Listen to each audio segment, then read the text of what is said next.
Hello everyone, welcome back to my YouTube channel. Friends, non ವೆಜಿಟೇರಿಯನ್ಗೆ ಯಾರಿಗೆ ತಾನೇ chicken biryani ಅಂದರೆ ಇಷ್ಟ ಇರಲ್ಲ ಹೇಳಿ. ಅದಕ್ಕೆ ಒಂದು ಸಿಂಪಲ್ಲಾಗಿ ಮನೆಯಲ್ಲಿರತಕ್ಕಂಥ ಒಂದು ಮಸಾಲೆ ಐಟಮ್ಸಿಂದ ಹೇಗೆ ಚಿಕನ್ ಬಿರಿಯಾನಿ ಮಾಡೋದು ಅಂತ ಈ ವಿಡಿಯೋದಲ್ಲಿ ನೋಡೋಣ.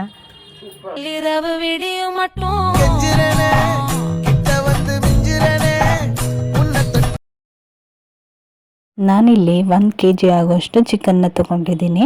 ಮತ್ತು ಇದಕ್ಕೆ ಗ್ರೀನ್ ಮಸಾಲೆನ ರೆಡಿ ಮಾಡ್ಕೊತಾ ಇದ್ದೀನಿ. ಸೊ ಗ್ರೀನ್ ಮಸಾಲೆಗೆ ನಾನು ಒಂದು 15ರಿಂದ 20 ಹಸಿಮೆಣಸಿನ್ಕಾಯಿನ ತೊಗೊಂಡಿದ್ದೀನಿ. ಈ ಮೆಣಸಿನ್ಕಾಯಿ ಸ್ವಲ್ಪ ಮೀಡಿಯಮ್ ಖಾರ ಇದೆ, ಅದಕ್ಕೆ ನಾನು 15ರಿಂದ 20 ಮೆಣಸಿನ್ಕಾಯಿ ತೊಗೊಂಡಿದ್ದೀನಿ. ಸೊ ನೀವು ಖಾರ ಇಲ್ಲ ಮೆಣಸಿನ್ಕಾಯಿ ಅಂದರೆ ಸ್ವಲ್ಪ ಜಾಸ್ತಿನೇ ತೊಗೊಬೋದು. ಇಲ್ಲ ತುಂಬ ಖಾರ ಇದೆ ಅಂದರೆ ಮೆಣಸಿನ್ಕಾಯಿನ ಕಡಿಮೆ ತೊಗೊಳ್ಳಿ. ನಿಮ್ಮ ಖಾರಕ್ಕೆ ಅನುಗುಣವಾಗಿ ನೀವು ಮೆಣಸಿನ್ಕಾಯಿನ ತೊಗೊಳ್ಳಿ. ಮತ್ತು ನಾನಿಲ್ಲಿ 2 ಇಡಿ ಆಗುವಷ್ಟು ಕೊತ್ತಂಬರಿ ಸೊಪ್ಪನ್ನ ತೊಗೊತಾ ಇದ್ದೀನಿ, ಹಾಗೆ 1 ಇಡಿ ಆಗುವಷ್ಟು ಪುದೀನ ಸೊಪ್ಪನ್ನ ತೊಗೊತಾ ಇದ್ದೀನಿ. ಇವಾಗ ನಾನು ಇದನ್ನೆಲ್ಲ ಒಂದು ಮಿಕ್ಸಿ ಜಾರ್ಗೆ ಹಾಕೊತಾ ಇದ್ದೀನಿ. ಸೊ ಎಲ್ಲನೂ ಸೊಪ್ಪು ಮೆಣಸಿನ್ಕಾಯಿನೆಲ್ಲ ಹಾಕ್ಕೊಂಡು ಸೊ ಇವಾಗ ಒಂದು ಸ್ವಲ್ಪ ನೀರನ್ನ ಹಾಕ್ಕೊಂಡು ರುಬ್ಕೋಬೇಕಾಗುತ್ತೆ. ಸೊ ಫ್ರೆಂಡ್ಸ್, ಇಲ್ಲಿ ನೀವು ಕೊತ್ತಂಬರಿ ಸೊಪ್ಪನ್ನ ಸ್ವಲ್ಪ ಜಾಸ್ತಿನೇ ತೊಗೊಬೋದು, ಪುದೀನ ಸೊಪ್ಪನ್ನ ಸ್ವಲ್ಪ ಕಡಿಮೆನೇ ತೊಗೊಳ್ಳಿ. ಯಾಕೆಂದರೆ ಪುದೀನ ಜಾಸ್ತಿ ಹಾಕಿದ್ರೆ ಪುದೀನ ಫ್ಲೇವರೇ ಜಾಸ್ತಿ ಆಗಿಬಿಡುತ್ತೆ. ನೋಡಿ, ಇವಾಗ ಇದೇ ಗ್ರೀನ್ ಮಸಾಲ ರೆಡಿ ಆಗಿದೆ. ಸ್ವಲ್ಪ ತರಿಯಾಗಿ ರುಬ್ಕೊಳ್ಳಿ, ಸ್ಮೂತಾಗಿ ಏನು ಬೇಡ. ಫ್ರೆಂಡ್ಸ್, ಇವಾಗ ಒಗ್ಗರಣೆಗೆ ಯಾವ್ಯಾವ ಮಸಾಲ ಐಟಮ್ಸ್ ಬೇಕು ಅಂತ ನೋಡೋಣ. ನಾನಿಲ್ಲಿ 2ರಿಂದ 3 ಪಲಾವ್ ಎಲೆನ ತೊಗೊಂಡಿದ್ದೀನಿ. ಮೀಡಿಯಮ್ ಸೈಜ್ದು 2 ಚಕ್ಕೆ, 1 ಸ್ಟಾರ್ ಫ್ಲವರು, 2 ಚಿಕ್ಕದು ಮರಾಠಿ ಮೊಗ್ಗು, 5ರಿಂದ 6 ಲವಂಗ, ಏಲಕ್ಕಿ, 2 to 3 ಟೇಬಲ್ ಸ್ಪೂನ್ ಆಗುವಷ್ಟು ಕಸೂರಿ ಮೇಥಿ, ಹಾಗೆ ಶುಂಠಿ ಬೆಳ್ಳುಳ್ಳಿ ಪೇಸ್ಟು. ಫ್ರೆಂಡ್ಸ್, ನೀವಿಲ್ಲಿ ಕಸೂರಿ ಮೇಥಿ ಬದಲು ನಿಮ್ಮ ಹತ್ರ ಫ್ರೆಶ್ ಮೆಂತ್ಯ ಸೊಪ್ಪು ಇದೆ ಅಂದರೆ ನೀವು ಅದನ್ನು ಕೂಡ ಬಳಸ್ಕೋಬಹುದು. ಒಂದು ಸಿಂಪಲ್ ಬಿರಿಯಾನಿ ಮಾಡೋಕ್ಕೆ ಇಷ್ಟು ಮಸಾಲ ಐಟಮ್ಸ್ ಇದ್ರೆ ಸಾಕು. ಹಾಗೆ ನಾನಿಲ್ಲಿ 2 ಈರುಳ್ಳಿ ಹಾಗೂ 2 ಟೊಮೊಟೊನ ಸಣ್ಣದಾಗಿ ಕಟ್ ಮಾಡ್ಕೊಂಡು ಇಟ್ಕೊಂಡಿದ್ದೀನಿ. ಇವಾಗ ಒಂದು ದಪ್ಪ ತಳ ಇರೋ ಪಾತ್ರೆಯನ್ನು ತಗೊಳ್ಳೋಣ. ಇದಕ್ಕೆ ಒಂದು 7ರಿಂದ 8 ಟೇಬಲ್ ಸ್ಪೂನ್ ಆಗುವಷ್ಟು ಎಣ್ಣೆನ ಹಾಕೋಣ. ಸೊ ಎಣ್ಣೆ ಸ್ವಲ್ಪ ಬಿಸಿ ಆದಮೇಲೆ ನಾವು ಆವಾಗಲೇ ಮಸಾಲ ಐಟಮ್ಸ್ ತೋರಿಸಿದ್ವಲ್ವ, ಚಕ್ಕೆ, ಲವಂಗ, ಮರಾಠಿ ಮೊಗ್ಗು, ಪಲಾವ್ ಎಲೆ, ಸೊ ಇಷ್ಟನ್ನು ಹಾಕಿ ಸ್ವಲ್ಪ ಹೊತ್ತು ಫ್ರೈ ಮಾಡ್ಕೊಳ್ಳೋಣ. ಈ ಟೈಮಲ್ಲಿ ಕಸೂರಿ ಮೇಥಿನ ಹಾಕೋದಿಲ್ಲ, ಹಾಗೆ ಈ ಮಸಾಲ ಐಟಮ್ಸ್ನು ಕೂಡ ಜಾಸ್ತಿ ಫ್ರೈ ಮಾಡ್ಕೊಬಾರ್ದು. ಇವಾಗ ಈರುಳ್ಳಿಯನ್ನು ಹಾಕ್ತಾಯಿದ್ದೀನಿ.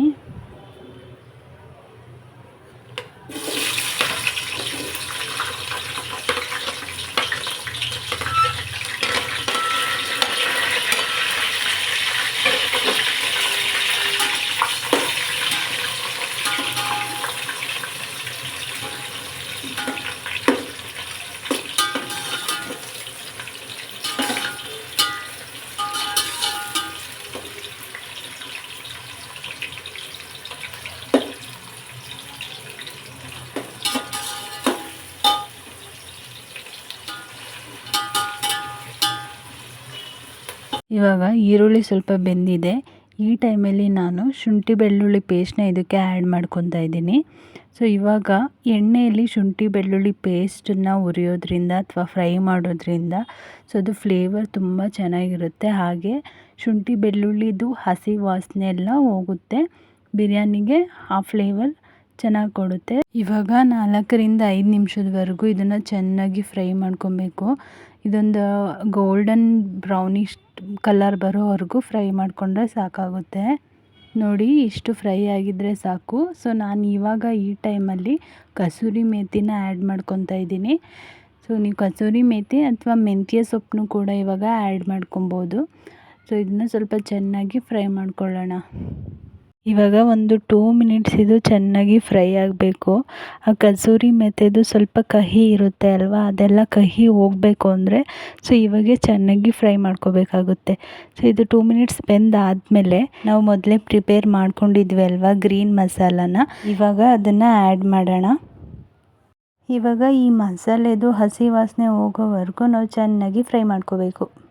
ಅಂದರೆ 5ರಿಂದ 6 ನಿಮಿಷದವರೆಗೂ ಚೆನ್ನಾಗಿ ಫ್ರೈ ಮಾಡ್ಕೊಳ್ಳಿ. ಚೆನ್ನಾಗಿ ಫ್ರೈ ಮಾಡ್ಕೊಂಡಿಲ್ಲ ಅಂದರೆ ಗ್ರೀನ್ ಮಸಾಲದು ಅದು ಹಸಿ ವಾಸನೆ ಇರುತ್ತಲ್ಲ, ಅದು ಚೆನ್ನಾಗಿ ಹೋಗೋದಿಲ್ಲ. ಆಗ ಬಿರಿಯಾನಿಗೆ ಒಂಥರ ಟೇಸ್ಟ್ ಬೇರೆ ಥರನೇ ಕೊಟ್ಬಿಡುತ್ತೆ. ಅದಕ್ಕಾಗಿ ಇಲ್ಲೇ ನೀವು ಚೆನ್ನಾಗಿ ಫ್ರೈ ಮಾಡ್ಕೊಳ್ಳಿ. ಅಂದರೆ ಆ ಸೊಪ್ಪಿಂದು ಅಂದರೆ ಗ್ರೀನ್ ಮಸಾಲ ಇದೆಯಲ್ಲ, ಅದು ಹೇಗೆ ಗೊತ್ತಾಗುತ್ತೆ ಅಂದರೆ ಲೈಕ್ ನೋಡಿ ಇವಾಗ ಎಣ್ಣೆ ಎಲ್ಲ ಒಂದು ಕಡೆ ಬಿಟ್ಕೋತಿದೆ, ಸೊಪ್ಪು ಒಂದು ಕಡೆ ಎಣ್ಣೆ ಒಂದು ಕಡೆ ಬಿಟ್ಕೋತಿದೆ ಅಲ್ಲ, ಆವಾಗ ನಮಗೆ ಗೊತ್ತಾಗುತ್ತೆ ಇದು ಚೆನ್ನಾಗಿ ಬೆಂದಿದೆ ಅಂತ. ನೋಡಿ ಇವಾಗ ಗ್ರೀನ್ ಮಸಾಲೆ ಎಲ್ಲ ಚೆನ್ನಾಗಿ ಬೆಂದಿದೆ. ಸೊ ಇವಾಗ ನಾವು ಆವಾಗಲೇ ಕಟ್ ಮಾಡ್ಕೊಂಡಿದ್ವಲ್ಲ ಸಣ್ಣದಾಗಿ ಹಟ್ಟಿರೋ ಟೊಮ್ಯಾಟೋನ ಇವಾಗ ಆ್ಯಡ್ ಮಾಡ್ಕೊತಾ ಇದ್ದೀನಿ.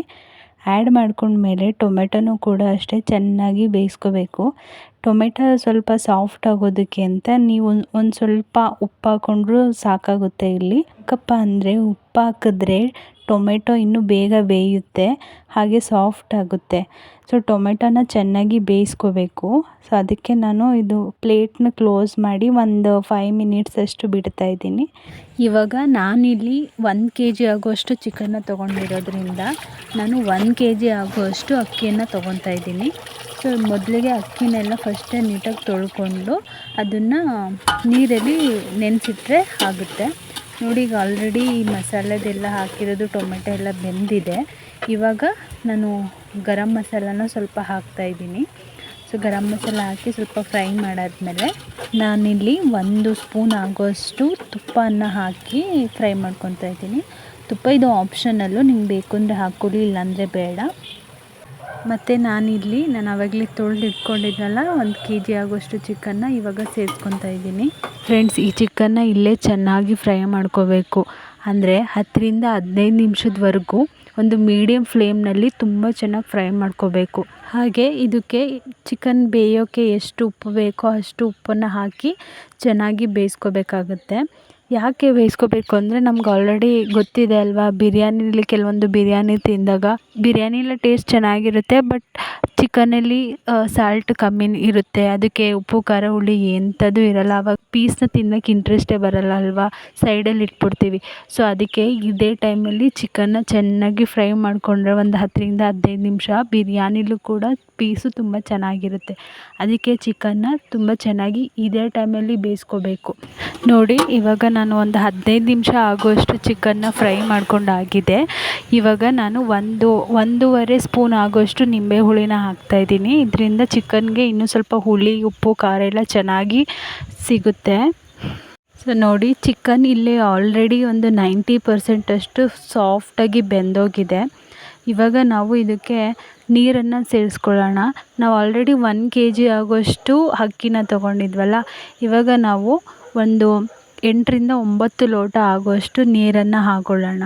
ಸೊ ನಿಮಗೆ ನೀರು ಹಾಕೋದು ಎಷ್ಟು ಹಾಕಬೇಕು ಅಂತ ಗೊತ್ತಾಗಿಲ್ಲ ಅಂದರೆ, ಈಗ ನೀವು 4 ಲೋಟ ಅಷ್ಟು ಅಕ್ಕಿನ ತೊಗೊಂಡಿದ್ದೀರಾ ಅಂದರೆ ಸೊ ನೀವು 8 ಲೋಟ ಆಗೋಷ್ಟು ನೀರನ್ನ ಹಾಕಬೇಕಾಗುತ್ತೆ. ಸೊ ನಾನು 1 kg ಅಕ್ಕಿ ಅಂದರೆ 4 ಲೋಟ ಅಕ್ಕಿ ಆಗಿತ್ತು ಇದೇ ಲೋಟದಲ್ಲಿ. ಅದಕ್ಕೆ ನಾನು 8ರಿಂದ 9 ಲೋಟ ಆಗುವಷ್ಟು ನೀರನ್ನು ಸೇರಿಸ್ಕೊತಾ ಇದ್ದೀನಿ. ಸೊ ಇವಾಗ ನೀರು ಹಾಕಿದ ತಕ್ಷಣಕ್ಕೆ ನಾವು ಅಕ್ಕಿನ ಹಾಕೋದು ಬೇಡ. ನೀರು ಕುದಿ ಬಂದ ಮೇಲೆ ಇವಾಗ ಅಕ್ಕಿನ ಹಾಕಬೇಕು. ಇವಾಗ ನೀರು ಕುದೀತಾ ಇದೆ. ಈ ಟೈಮಲ್ಲಿ ನಾನು ಆವಾಗಲೇ ಅಕ್ಕಿನ ನೀರಲ್ಲಿ ನೆನೆ ಹಾಕಿದ್ನಲ್ಲ, ಈಗ ಅಕ್ಕಿನ ಹಾಕ್ಕೊಂಡು ಸೊ ಈಗ ಚೆನ್ನಾಗಿ ಬೇಯಿಸ್ಕೋಬೇಕಾಗುತ್ತೆ. ಈ ಟೈಮಲ್ಲಿ ನೀವು ಬೇಕಾದರೆ ಟೇಸ್ಟ್ನ ನೋಡ್ಕೋಬೋದು. ಉಪ್ಪು ಸಾಕಾಗಿಲ್ಲ ಅಂದರೆ ಉಪ್ಪನ್ನ ಆ್ಯಡ್ ಮಾಡಿಕೊಂಡು ಇದು ಕುದಿ ಬರೋವರೆಗೂ ಬೇಯಿಸ್ಕೊತಾ ಇರಬೇಕು.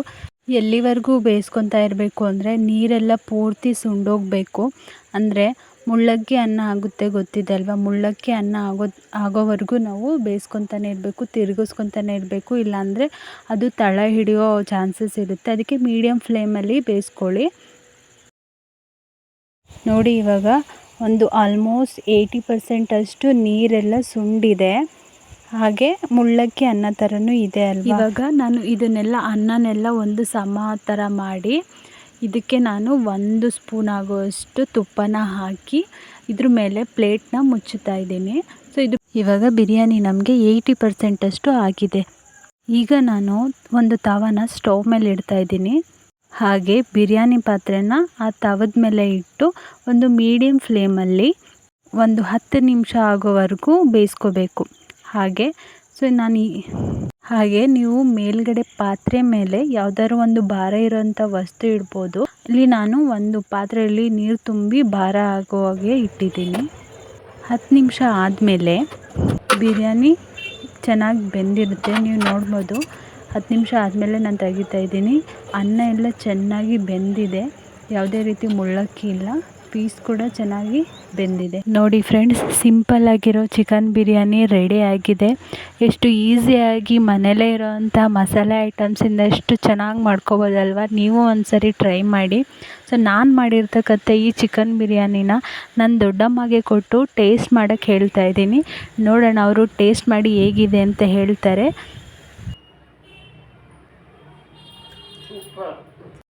ಅವರು ಒಂದೇ ತುತ್ತು ಬಾಯಿಗೆ ಇಟ್ಕೊಂಡ ತಕ್ಷಣವೇ ಸೂಪರ್ ಅಂದ್ಬಿಟ್ರು. ಇಲ್ಲ ಗೈಸ್, ನಾನು ಅದನ್ನು ಟೇಸ್ಟ್ ಮಾಡಿ ನೋಡಿದೆ, ತುಂಬಾ ಚೆನ್ನಾಗಿತ್ತು. ಪೀಸ್ ಕೂಡ ಅಷ್ಟೇ ತುಂಬ ಚೆನ್ನಾಗಿತ್ತು. ಸೊ ನಾವು ಯೂಶ್ವಲಿ ಹೋಟೆಲ್ ಸೈಡ್ಗೆ ಹೋದಾಗ ನಾವು ಬಿರಿಯಾನಿನ ತೊಗೊಳಕ್ಕೆ ಇಷ್ಟಪಡೋದಿಲ್ಲ. ಎಸ್ಪೆಷಲಿ ನಾನು ತೊಗೊಳಕ್ಕೆ ಇಷ್ಟಪಡೋಲ್ಲ. ಏಕೆ ಅಂದರೆ ಅಲ್ಲಿ ಚಿಕನ್ನು ಬೆಂದೇ ಇರಲ್ಲ. ನಾನು ಕುಷ್ಕ ಬೇಕಾದ್ರೆ ಕೊಡಿ, ಬಿರಿಯಾನಿ ಬೇಡ ಅಂತ ಹೇಳ್ತೀನಿ. ಬಟ್ ನಾನು ಇವತ್ತು ಮನೇಲಿ ಮಾಡಿರ್ತಕ್ಕಂಥ ಬಿರಿಯಾನಿ ತುಂಬಾ ಚೆನ್ನಾಗಿತ್ತು. ನೀವು ಕೂಡ ಇದೇ ರೀತಿ ಬಿರಿಯಾನಿನ ಟ್ರೈ ಮಾಡಿ. ಸೊ ಖಂಡಿತ ಇಷ್ಟಪಟ್ಟೇ ಪಡ್ತೀರಾ. ಹಾಗೆ ನಿಮ್ಮ ಮನೆಯವರು ಕೂಡ ತುಂಬಾ ಇಷ್ಟಪಟ್ಟು ತಿಂತಾರೆ. ಸೊ ಗೈಸ್, ಈ ವಿಡಿಯೋ ನಿಮಗೆ ಇಷ್ಟ ಆಗಿದ್ರೆ ಪ್ಲೀಸ್ ಲೈಕ್ ಮಾಡಿ, ಶೇರ್ ಮಾಡಿ, ಹಾಗೆ ನಮ್ಮ ಚಾನಲ್ನ ಸಬ್ಸ್ಕ್ರೈಬ್ ಮಾಡ್ಕೊಳ್ಳಿ. ಸೊ ಮುಂದಿನ ವಿಡಿಯೋದಲ್ಲಿ ಸಿಗೋಣ. ಬಾಯ್.